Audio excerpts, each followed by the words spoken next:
Greetings everyone, and Grade here for another H-4 replay. Spawn on bottom left side as the yellow English, we have Kiljardi. Spawn on top right side as the magenta French, we have Matiz. Let's see now, English versus French, time old enemies. The French, of course, can pull out early knights, or not early knights, royal knights, which of course a very good heavy cav in feudal age, while his opponent can pull out vanguard man-at-arms, early man-at-arms, and longbowmen. Against royal knights, the man-at-arms will not be that great, so likely a good composition of spearmen, longbowmen would be good. Longbowmen do hit quite hard as well, allowing even your longbowman to get some good damage there onto the royal knights. We do have now the vanguard man-at-arms deployed on the field, hacking parts some of this. The French player does not have enough gold here to go to the next age. He should have stuck around a little bit more, trying to collect up some gold.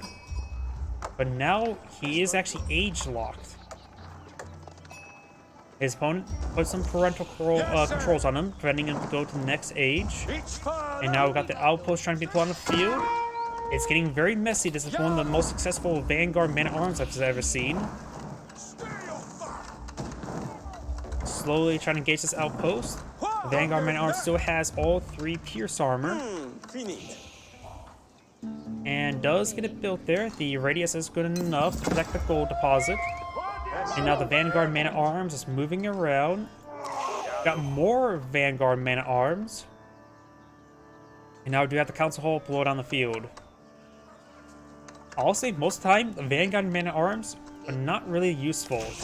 But this is probably the best users I've ever seen vanguard man-at-arms. They're actually denying the gold deposit early on.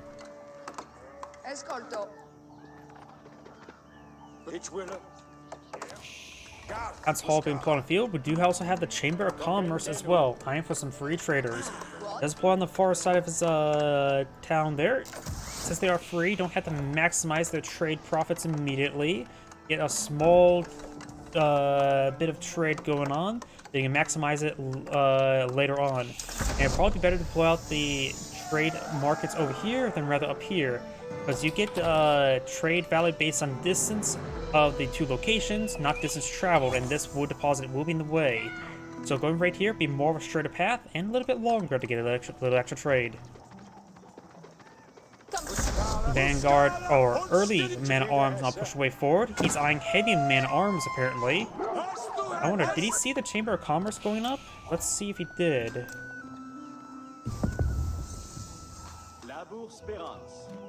He has not seen the Chamber of Commerce, so it's a safe assumption that your opponent goes for School of Cavalry, which is not the case. So he's probably going to pull out a large number of spearmen by now, or is pulling out a large number of spearmen, while his opponent is just going for no military units at the moment. We got Eco-French going for an extra town center as well. English players tend to, in my opinion, only go for 1 town center. It's not common. And Yvonne, the King's Palace, goes for 2nd town center. So you could take the opportunity to be aggressive. And he's got siege engineers once he realizes there's another town center. But he still will not see the Chamber of Commerce. In fact, since he's being aggressive on this side, rather than this side, there's less likelihood he will see those traders. Though the scout is somewhat in the region, just not in vision range. So this could be quite interesting. He has not deployed out any free traders just yet. Is not got any economic techs at the moment. You don't have to go for economic techs immediately. The value you get, like I mentioned beforehand, is a little bit weak. This will probably net him about 15 gold per trade. Let's take out one of the villagers there. And this town center will be deployed up. Not enough room for all of these villagers. The rest ones can start collecting little forest puppers. And one of the spearmen do go down. And the man-at-arms will stay away. English has gone for wheelbarrow. The French have gone for nothing at the moment. And Scout does push forward, but I don't think he saw the commerce center either. He still has not seen it, even though the Scout is in this region. But he still has not seen anything that would indicate his opponent has gone for the Chamber of Commerce. but his opponent has not quite on economic tax. He's balking some sheep there. His opponent has gone for full mill. English farms are cheap and strong. Really strong. So he will be out-ecoing his opponent. No, his opponent does have additional town center for more villagers. It'll take a bit of time for the French villagers to be extra villagers to pay dividend, because of course it does cost food to invest into them. While this mill, it's providing a massive amount of farming benefits as well. He also got his horticultural research, so now his farmers are what? Are 35% faster harvesting than his opponent's current farmers. So he is collecting up the deer, which will equal out by the about 10%. We got a good number of archer range people on the field. It's going from mass archers. He does have a single royal knight here. There's a couple spearmen here. And now he will likely see the Chamber of Commerce. He now just spots the Chamber of Commerce. I wonder if he realized he actually spotted it as well.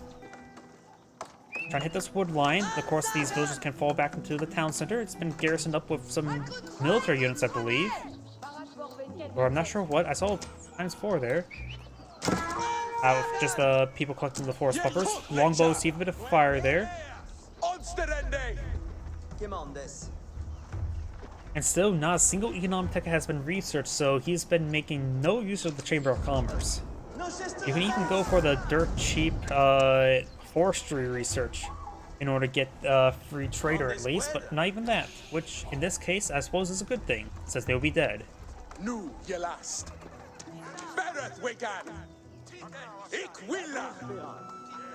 do have some more Royal Knights put on the field. He has still very minimal force on the field. The English farms are providing a massive reserve of resources. He has no gold income at the moment. He needs more gold. His opponent's going to the King's Palace. There's just going to be his quote-unquote second town center.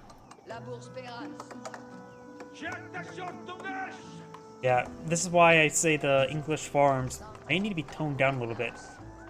He has less village at the moment, but look at his econ coming on in. It is greater than his opponent when he's down about 25% less villagers. Those English farms should not receive a wood discount. They're dirt cheap at 37 wood.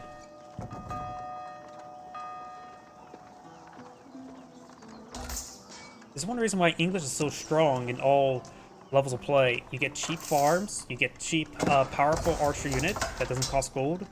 And POH, you get your farms for a good rate of generation of gold. POH mana arms, some of the hardest things to deal with. And not to mention later on, the passive gold generation of the farms make it so you continue to produce some mana arms, which they will have additional armor. The English are a relatively easy civilization to play, and they have a lot of benefits.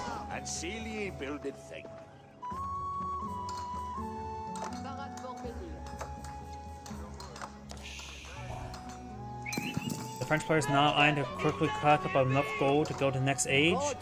He may be eyeing for the guild hall, potentially.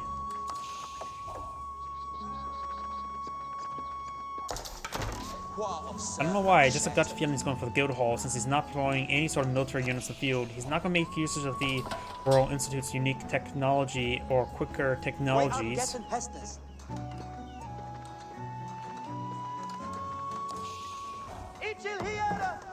Spearman, man at arms. They find the scout there. Yellow has pulled back, unable to engage his opponent with all the town centers there.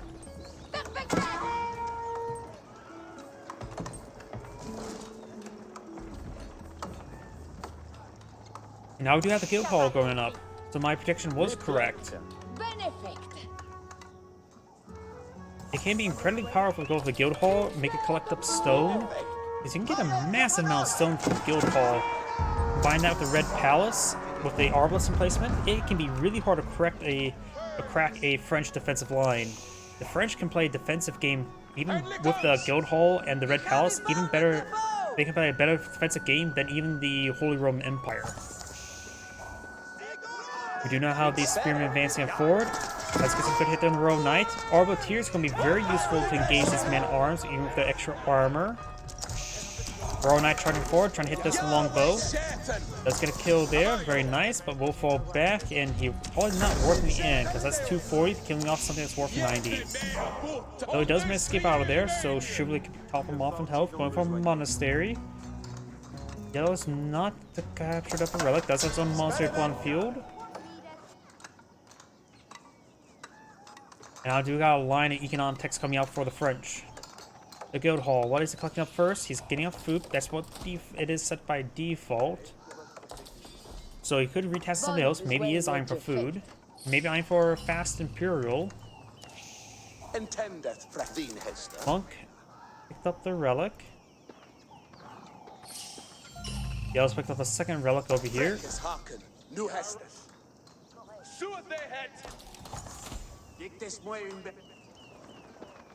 I want to just fast forward a little bit.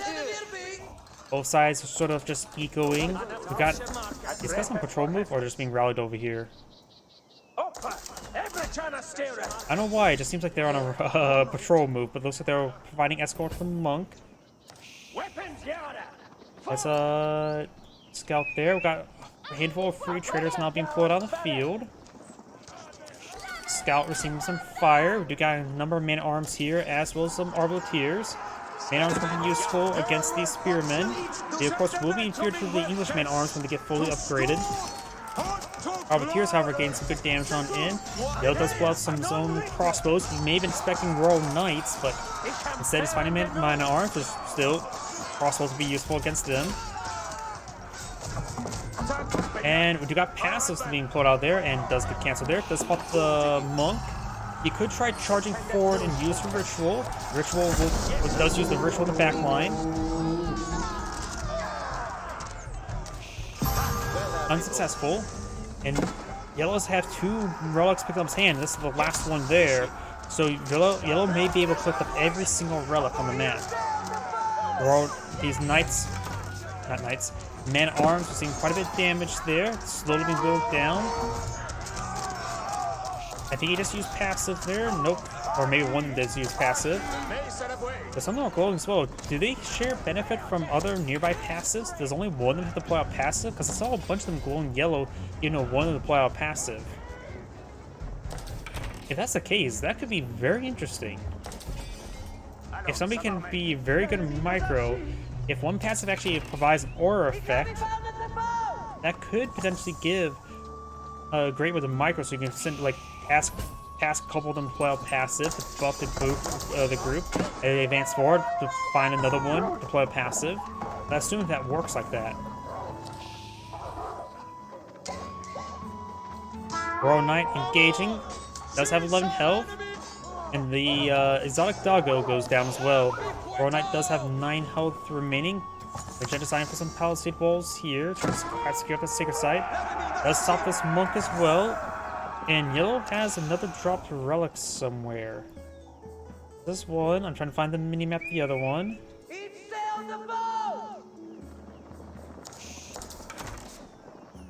I'm not sure where the other relic is at. As I don't say he has one picked up in his hand, so it's dropped somewhere. Somewhere over here. Magenta's picked up this relic now. These are pink Magenta's walls as well. Yellow's not advanced forward with a good mixed force of longbowmen, crossbow, and man-at-arms. Does have armor-clad research, doesn't have any blacksmith research, other than pierce damage, level 1. Trader may get hit as well, does pull out some palisade walls. This trader will likely go down. Guild Hall still being tasked to collect food.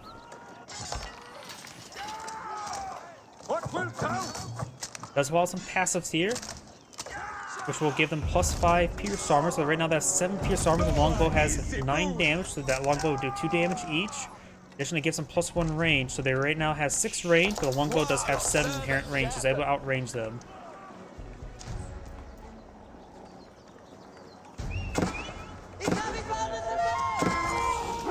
Does take out some of these traders there. Magenta's force now advancing up, gains good hits there. Arbaleteers, archers, and men-at-arms. Soon the men-at-arms and crossbows and longbows. These fellows are now banding up here, but there's already a force up there. It's a gauntlet of fire they're going through. This force will be cornered, but these villages will continuously being hit. Magenta's losing a large number of workers. Yellow's killed 22, Magenta's only killed 2. Pass is not being pulled on the field. It has a very quick deployment time, unlike Palings. So now they're +1 range, they're able to get some great hits. Much longer hits there, as well as some great armor. Somebody's actually using passive successfully.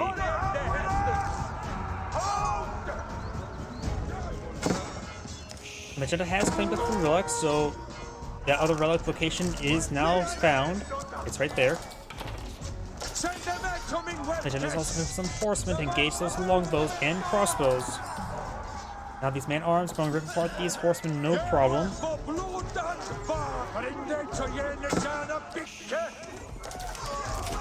Monk does go down, horsemen push way forward, trying to get some good damage onto these archers, or longbows.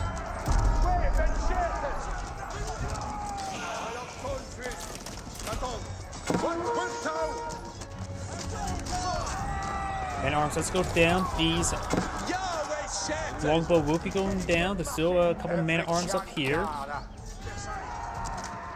These man-arms are still pushing way forward. No hack armor, additional hack armor being researched. Horsemen now see a bit of fire there. These long crossbows or arbaletiers making their way forward. Not really firing though. Second sight's been captured by Yellow. There's an outpost here as well. And some of these traders are starting to go down as well. Magenta probably could have gone from walls earlier on to deal with those, to save those traders. Magenta does also have a good amount of stone collected up. He may be eyeing for a keep somewhere. Up here wouldn't be half bad. These villagers are no longer collecting up any of the deer. Another trader does go down. Yellow now has more villagers than his opponent. Now going for a big line of farms there. It was not this group of 8 either. Wolf now getting some fights there. Longbowman does go down. So does the Exotic Doggo.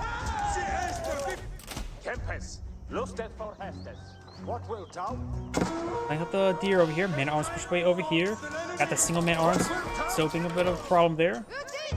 These villagers are going to shank the man-arms. It does have 6 pierce armor or hack armor.